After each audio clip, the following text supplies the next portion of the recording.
Hello everyone and welcome back to another episode of MCR Pod. Today I'm in Dubai filming a very nice talk with Jowana Burgan. Hello Jowana. I'm giving you the side effects. Yeah. Hello. How are you today? I'm excited to be here. Yeah, same. So today we're at Cars Cafe. We have some really good coffee as well. This is shout out to Mark. Yeah, I'm having some iced caramel, whatever. So Iced caramel, whatever. it tastes good. What are you having? Cappuccino with oat milk. Highly recommend. Yeah. So in Lebanon, I would have had the MCR drink. Shout out Clutch and Carb. But I mean, today we're doing what we can in Dubai. And honestly, it's a really nice setup. We almost have the same couch back at home. So yeah, it feels familiar. It's a chill morning. It's 9 a.m. And Joanna, I would like to start off with, who is Joanna? That's a great question. So I was born in Jordan. And when I was about 11 years old, my dad moved us to Canada. I studied mechanical engineering. But I discovered my passion mainly, it didn't start with cars, it started with hands-on. Because back in Jordan, my dad used to call me over every time he's fixing the TV. He always wanted a son, and unfortunately he got me. But in Canada, I studied mechanical engineering, started an initiative to teach women the basics of car maintenance. And slowly I started to discover my passion, and it kind of led somehow to automotive. That's crazy. How old are you now? 27. So you studied mechanical engineering? Yes. And then after that, did you directly go into something related to engineering? Yeah, I worked as a test engineer with Multimatic. So I was doing testing the life cycle of parts, especially the power door unit on one of the automotive brands for over a year. And it was so much fun. Like being in the warehouse in steel boots, taking parts off and on machinery. It was an incredible experience. And then what made you come to Dubai? My sister. She just kept pushing me because, as you can tell, there's a lot of opportunities in Dubai. So I highly recommend that. From what I say is, if you put a lot of hard work in Canada, you may make it. But if you put a lot of hard work in Dubai, you will 100% make it. I feel they appreciate a lot, especially in terms of financially and then in terms of recognition. Because as you mentioned, once you're at the point where people are watching you and people are noticing who you are, the opportunities are going to come flying to you. I mean, I've been very grateful to get a lot of opportunities here, even though I'm not really based in Dubai. You know that. But you see already the opportunities. Exactly. So everybody's telling me I need to come to Dubai and maybe shoot more cars. But I mean, it's probably going to be on and off. I don't want to leave my Lebanon just yet. So basically, I know you love hands-on, but your passion for cars specifically. Yeah. When did it start and how did it start? It was this one time where the steering was vibrating, it would just kind of turn off fully at low speeds, and I took it to the mechanic. He ran a diagnostics, and he goes like, "Here are the parts. Go home, YouTube it, and fix it yourself." No way, and you actually did? Yeah, and I filmed it, and it's on YouTube. So that's crazy. I changed the spark plugs and the ignition coils. Good for you. That's really nice. First job I've ever done on a car. Wow. So we just kind of dived deep into it. This is nice. You know, when you get to experience like a car that isn't mechanically ideal at home, you learn so much from it. What's your favorite car, Joanna? I told you this, but I'm going to be judged because the scene around it, it's the Challenger SRT. Any reason for it? Two things. Obviously, the engine. You like boxy muscle But car. I do like the bulky, yes. And actually, I don't like classic cars, but I saw at the auction the Ferrari 512. Yeah. And I loved it. I don't know if you know what it looks like, but it has these side like air ducts on the sides, and it's just something else. To ask you, what's your favorite car? Ferrari F12 Berlinetta. I remember seeing it at the Cars and Coffee in like almost 10 years ago. So I got to drive it. I reviewed it this past summer, and I loved every single detail about it. I love cars that have like long hood, short end. V12 Ferrari to me is like the best powertrain, and it was just, that's it. This is my favorite car. I do have a question for you before you go to the next. I'm now interviewing you. Would you take a V12 or V8 or a V6 plug-in hybrid? I'm not a big fan of the downsizing, even though it makes sense, whatever, and all the investment is going into that direction. Personally, the more the merrier. So I'd go V12 for sure. All right. But V8 sounds good for daily driving. What did you choose? I'm the same way. It's just not because of the noise, but basically because probably won't take care of charging the battery as often, and you don't get the full power. Because similar to the XM, I had so many people commented about the XM not being powerful enough, but they don't understand that almost 200 horsepower is coming from the battery and the rest is coming from the engine. So if you're not maintaining the charge on the battery, and a lot of people I feel like here don't, will not take care of it properly, then you won't get the full power. And it's a big car, so. I've heard the infrastructure in Dubai is still for EVs. Isn't that present, right? But that's because if you live in an apartment, I would say maybe 70% of the time they won't let you install a wall box in your parking spot. Really? There's like a lot of limitations for people to adopt the technologies because it just. And how are the sales in Dubai for EVs? So, for example, I know you work, you know how cars are here. Do you see a lot of spike in EVs or not really? Not really. Like when I was selling, maybe 1 out of 10 cars would be EV. Okay, so I think you were working at BMW. Yeah. For how long? A year and 6 months. Okay, and how were the EV sales? iX basically. And what did you have at the time? So okay, iX. Wait, I need to ask your opinion about the iX. Speaking of that, the grill of the iX. What do you think? Dude, that car is just the iX to me is one of the ugliest BMWs ever made. No. I don't like the way it looks. I hate it. Wait, but the technology is so cool. Yeah, technology best. You know what's up with the grill, like the technology. Yeah, self-feeling bullshit. I don't like it. I hate it. Dude, it looks like a minivan, but at the same time it looks like a sporty. It's big. It's huge. It's the size of an X5. It is the size of an X5, but I don't know. I like it. I'm the opposite. You like it? I like it. I think it brings you like a completely different futuristic look that no one expects. Now we have the new iDrive system, which, to be honest, just what is going on? I don't think we're implementing it just yet here. I think as of 2025, they will have this whole system in every single car, and we're assuming that it's going to be in the new 3 Series. I like the hexagonal one on the iX. The idea behind it is it gives you a better vision of the cluster. Yeah. So, but this, I don't know. I have to see how it feels like when you're driving. Exactly. What I think is interesting is what they're using with the wraparound screen, which I believe we saw on the Avatar. You know, the Chinese brand. Do you like that many screens in your car? To be honest, no. Yeah.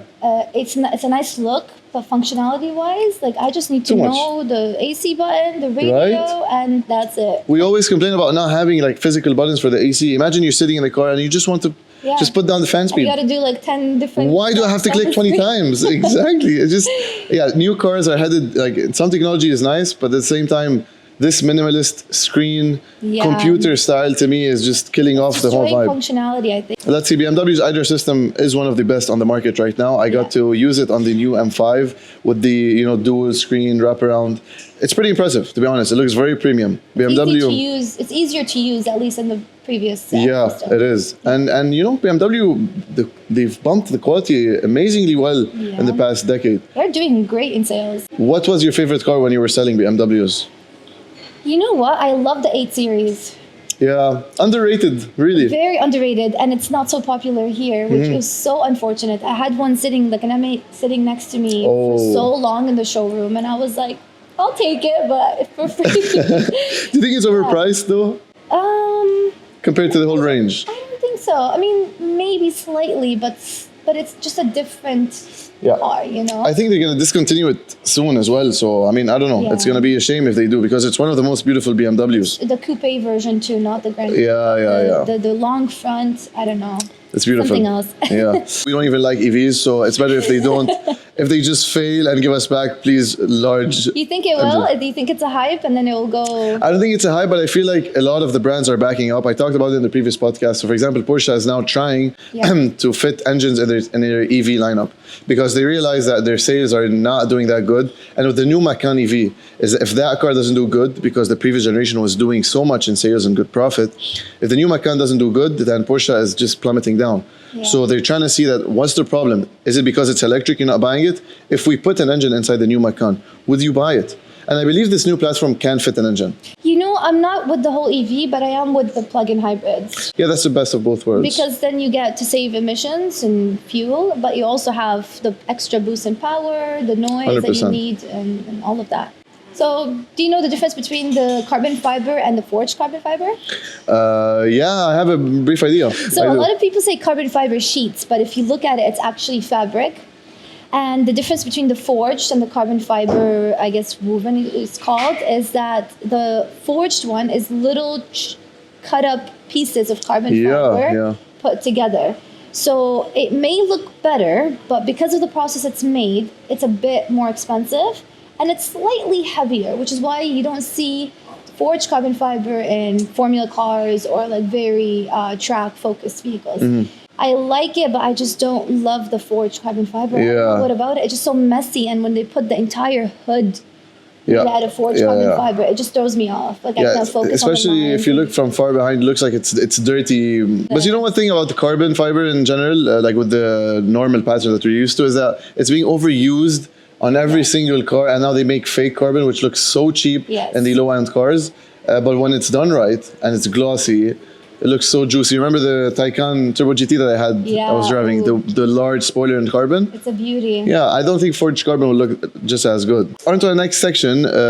Joanna, I have a couple of questions of would you rather. So we're starting off with, would you rather have one car for $1 million or 5 cars for $1 million? I would do the one car for 1 million because cars, Really? Yeah, because cars depreciate, and Okay. I just want to have one special one than like 5. Wow. What would it It'd be be? too much to take care of too. Yeah, Because the more they said, the more problems you that's have. very true. I have to think of the technical side of Yeah. things. You know, it's not about the shape. What would I have? Yeah. The Ferrari 512. I don't know if it's $1 million. I don't know how much it costs. You go for the classic. Yeah. Did not expect that, to be honest. I don't love classics, but just that one, I need to have it. Yeah. To be honest, I would go for 5 cars for $1 million. I'm the type of guy, I like to have cars for every different occasion. So when I want to go in a sports car, I'll have something to go around. When I want to go with the family, I want to go like skiing, for example, I have like a big off-roader, whatever. So I'd like to have many cars. And on the financial side, yeah, it doesn't make any sense. But I believe if I have $1 million to spend on cars, I'll have somebody take care of that. Okay, yeah, I agree. And he'll take half your money. Yeah. What's the best car you've driven on track? I haven't driven a lot of cars on track. I think the fastest one was the 750 S McLaren. Yeah. That was a really, It's a beautiful car. really nice car and so fast on I the back. had the 750 for a few days. Really? I couldn't go with the full speed on the road, Yeah, obviously, obviously. because of all the cameras in Dubai, but Is it comfortable though to drive? it's comfortable enough. Okay. But definitely long trips, you might want to go for an SUV. Yeah, going in and out of the car. Look, I was shooting in it and I had to change outfits, and certain things that I'm wearing, I couldn't get out of the car. It was Yeah. so difficult to Yeah, get yeah, out. yeah. So, It's not great for date night, let's be but again, honest. what do they say? Beauty is beauty's pain. Beauty is pain? Yeah. That's, yeah. Okay, I want to ask you something. Mm-hmm. Stop the GTR for what reason? I think just money went to the crossovers. They're spending too much money on a GTR when, sales doesn't make any sense. I think it's emissions also. Emissions. See, this is the problem. All these companies, they're finding a new way to be a little bit more efficient, or let's just say green, even with their V8 and V12, maybe by adding a plug-in hybrid or something. But I don't think they've just figured out the trick to make them compliant with the new regulations of moving to a green world. Except, especially with the new Euro emissions. Euro have the most strict stuff, which is why now cars sound like shit. Yeah. They sound so bad. I want to talk about Lewis Hamilton for a second. Yeah, I saw his new video with Ferrari. yeah, And in the Iconic. back, we saw Angela. yeah. And she is his physiotherapist from, I guess she spent like, oh my gosh, from 2015 to 2023 with him. Mm-hmm. And then they departed ways. And now she's back with him. And It's exciting. It's exciting. Yeah. Now I think the pressure of him being in that position might get to him, but I feel like her being there, Yeah, I don't know. I feel like his switch to Ferrari has been one of the most iconic things to ever happen to was F1 needed. history. Yeah. I get loyalty, but if you want to win, you need to win. Listen, exactly. And I feel like obviously F1 is all about marketing and all about, the hype. And now everybody, the people that don't even care about F1. Okay, I'm definitely watching his first race. Did you not see the latest marketing campaign that they did with him? Wow, that was The good. windows? The windows. Oh yeah, that was 7, so good. 8 open So one? smart. Oh. Dude, he looks Who would've thought so majestic in the photos, right? Yeah, I mean, yeah. the aura on this guy is insane. Who are you with in F1, by the way? Which team do you support? I support the winner. I'm one of those. Joanna, give me another answer that's not. No, listen. To be honest, I got into it very recently. I was thrown into motorsports because the first job, the big job I got as an MC was at the Ferrari Festival in Jeddah. Wow. And they threw me right in. They're like, you're going to be interviewing Carlos Sainz or I saw Charles that. Leclerc. How was that? Oh my God. First of all, it was the first time there was thousands of crowds in front of me, and it was live. There's no pre-recording, and your voice is like throughout the whole arena. Crazy. And the way it happened is you wait on the side, they do a track lap. As soon as they get out, you run on the track. and you're running with the camera crew and the mic, and you have to wait for them to take the helmet off, fix their hair, put the hat on, and you're instantly jumping in with questions. Aren't there any other reporters next So to it you? was me and a local Saudi guy who was Okay. doing the Arabic reporting. So he took Carlos Sainz and I took Charles. Okay. And we had to do this, I believe, 2 times. And I ran out of questions that they were giving me because they have to approve of the questions first. And the second time around, I ran out of questions. And you should see the stress on my face. I mean, I was Shit. smiling it off, Yeah. but it was an insane experience. Yeah. And What did you end up asking him? his experience with Saudi. Yeah. What did you have lunch? Yeah, how do you like Saudi? Yeah. Where did you go? You know, because people love to hear about how much they love the region, right? Exactly. Good job. But it was a bit awkward because Yeah, I mean, you have nothing to say. I had nothing. They were right in front of me, and I just could not connect with them in any way. But that they're nice in person? They're nice, but they're to themselves, you know? Yeah. So they're not like smiling. I don't know how to say it. You can't connect with them. If it was anyone else, maybe I would be like, so how are you feeling? Like, but with a Formula One driver, what are you going to ask him? And especially after I feel like they take on a different approach. So, for example, if you were to be interviewed by somebody in this position, you would have this sort of, I don't know, I wouldn't say arrogant, but I feel like if you were sitting over coffee, it would be much different. But I mean, in this position, they have to give off this because this is the image they're showing to other people. You know, they have to show a bit of power, I would say. I don't know. I just You know, think I about want that. it to be different because they get interviewed a bunch. Oh, and yeah, I feel as like well. the questions they get asked are the same and same and same over and over again. Yeah. So if I was them, I would kind of get annoyed after some point. Yeah. Would you rather drive a heavy car with a lot of power or a lighter car with a relatively low power output? Give me an example of. So would you go for a BMW M5 G90 or you'd go for a Abarth 124 Spider? My Spider. I think I would go for the lighter with less power. Yes, that's always the right answer. Yeah. Dude, because it's more fun to drive. It's more fun to drive. You can do so much more with it than a heavier car. Yeah. And again, back to the financials. We save more money. I mean, nothing replaces a light car because it feels different through corners. You can throw it around much easier. You can just have fun with it. And genuinely, to be honest, I feel like the most amount of power that you need on public roads is like 500 horsepower is the maximum. So imagine having a car that's around 1.4 tons with 500 horsepower or like 400. This is perfect. Yeah. Hot hatches are the perfect recipe. Would you buy an already built car, so like with mods on it, or build it yourself? Because you're a very hands-on person. I would like to build it myself because there's nothing better than appreciating the hard work that you've put into something. Oh, yeah. Something that's been handed to you doesn't feel as good as you building Definitely. it. But I do feel like that comes with a lot of problems also. Yeah. Like you can't build something that just gives you 100%. Do you think you'd mind spending like months on working on a car, or that like after a few months you'd be like, you know what, I don't want to do this anymore? Listen, I lose patience quickly. Like Okay. I was testing the same part for over a year and I just couldn't do it anymore. It was the same repetitive work. So as long as new challenges come up, I think it would be exciting to. And if you were to build a car, so you'd go Japanese JDM or you'd go American Muscle? American Muscle. Yeah, definitely. With a big grumbly V8. I get the people that drive American Muscles are not really always the greatest. I wish someone told me here, do not buy it for your own reputation. Don't buy it. Yeah. So Very I'm like, stereotypical, that car. Yeah, I know. Okay. My dreams are just going down the trash. So I know you've driven on track. What's the best car that you drove? I would have to say the Ferrari 296 GTV. Wow. It was insane. It's insanely fast, huh? Yeah, and I don't know if he was just being nice to me, but he said my lines were perfect on the track. Really? Yeah, I'm really proud of that moment, and I have it recorded too. That's what you I haven't drive. posted it yet. That's crazy.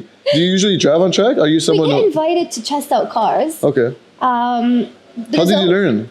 There's always an instructor in front of you, so you're Okay. kind of following the lines. And the first time on the track was with a Taycan. Yeah.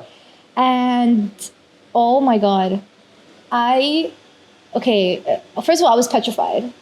And we go on the track and I have no clue about the lines. I don't know anything about a track, you know. I just came from Canada. I know nothing about cars at this point.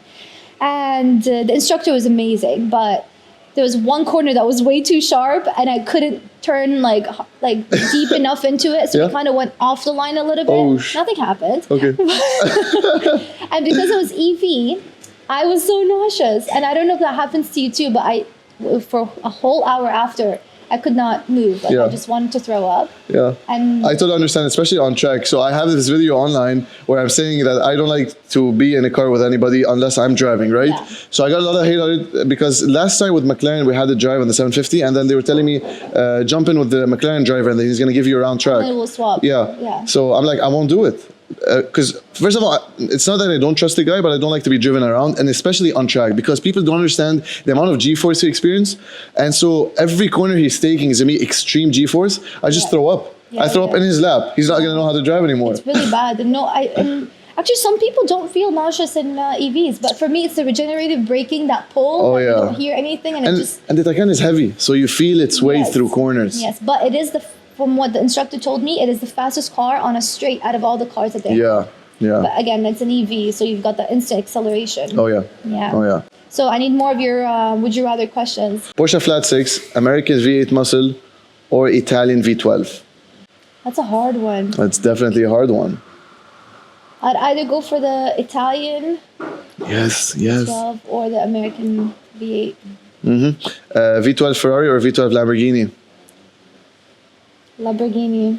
Really? It's supposed to be. I know. Listen, I No. always it's- okay. Wait, I always loved Lamborghini more Okay. than Ferrari. Yeah. But it was when one person told me that it's way harder to get a Ferrari than a Lamborghini, and I Yeah. appreciated the value of Ferrari way Yeah. more. So now I'm like, and you've got a Lamborghini poster behind you, so Oh yeah, that's an STO. You know, I've driven this car. Absolute monster. they're not so comfortable on the inside. No, they're not. They're zero comfort. Yeah, They're yeah, proper yeah. bucket seats. I took it on Jebel Jay's, Really? yeah, for a supercar rally. Yeah. And it was insane.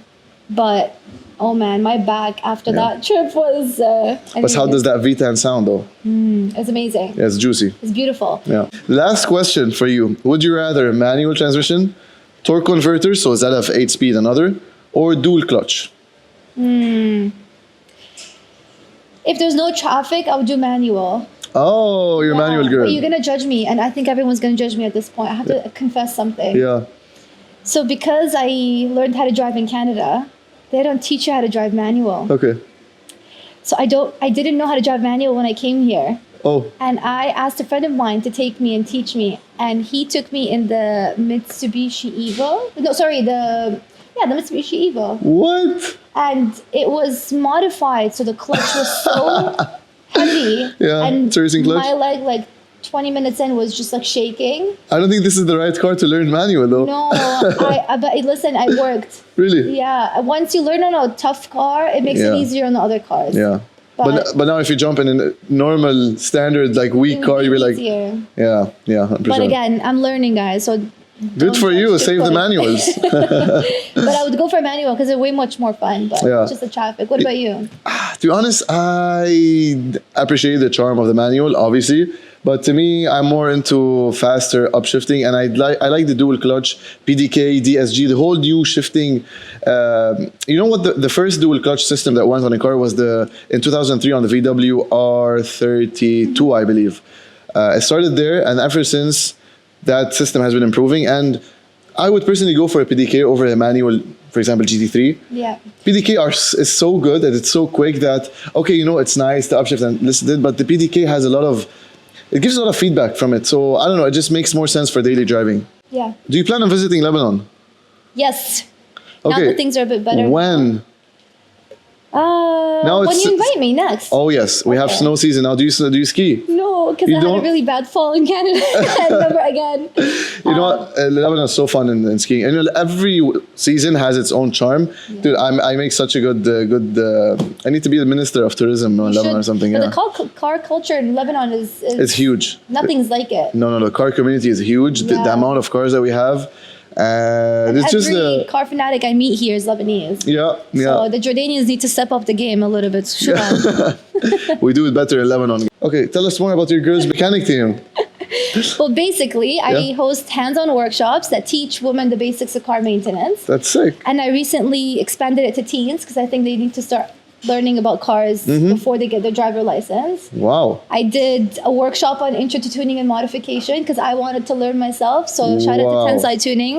He was fantastic, Fadi. He's Jordanian too. So That's amazing. yes, he taught everybody. And I'm doing a body shop workshop to learn the difference between PPF, ceramic, how to fix like minor dents and scratches. So, Dude, that's everybody- such a nice. How many girls do you usually have in your trainings, like every time? It just varies anywhere Yeah. between 10 to about 17, 18. That's actually amazing. And can you manage, like, do you feel like you can manage like I get such a an big extra number? support. I Yeah. always get a certified mechanic with me on site because first of all, we split the teams up so everyone can participate hands-on. But it's always good to have a certified person with like 10 times more experience than you. Yeah, definitely. Adding their input into. That's so. And is there a lot of planning that goes into it? Oh yeah. You know what? Every workshop, at least one car, because usually I have the attendees bring their cars, and when they do, at least one person, they've got like a low coolant level or low oil. Okay. So it's always so good to have them bring their cars and check And it. do you get feedback from the girls? So like, Yes, they love it. yeah. You know what? It's not about working on your car. It's about knowing your car. Oh, And yes. and it's not about, oh, girls do it better. I'm not a feminist in that sense. And I think we both have our strengths and weaknesses. But what do you think every driver should know about their car? Forget if they're female The or basic male. maintenance stuff that if you're stranded, you know basically what to do. Or if you're waking up, you know, The basic stuff. fluids, how to check them. That's Yeah. the least you can do. How to jumpstart your car. Yeah. Helping someone How on to the change road. a tire, for example. Listen, tire. I understand it could be too. Let's say if the Yeah. lug nuts are almost seized up, Yeah. it would be really hard to get them off. But jump starting, changing windshield wipers, fluid checks, recalls. Yeah. You know that mechanics, the dealership won't call you for recalls if it's not urgent. Really? They'll keep you to the end. So if it's something like, it's good for you to take it upon yourself to check your recalls. And Wow. yeah. Canada makes it easy. There's always these like VIN checks that you can do. Here it's a little bit more complicated. You know what? I have an idea. Yeah. When you come to Lebanon, we'll have one of these workshops. Done. I do believe there's a lot of girls that would love to be part of that, Yeah. and I feel like we have a plan then. So we go skiing, we do another podcast, Workshop. we do the workshop, and then we review cars. That's it, done. Best life ever. Best trip ever. It's just Amen. gonna be. Amen. So that's just going to be it. Thank you, Jowana, for Thank this you for really having me. nice podcast. Really enjoyed it. Me too. That's going to be it, guys. Thank you so much for listening to us, and I'll see you back in Lebanon. Marco, I'm sorry I had to replace you, but I mean, buddy. it Just was to really pretty fun. your face this time. Yeah, yeah, Only yeah. that, not smarter. Don't worry. Cheers, guys. Bye bye.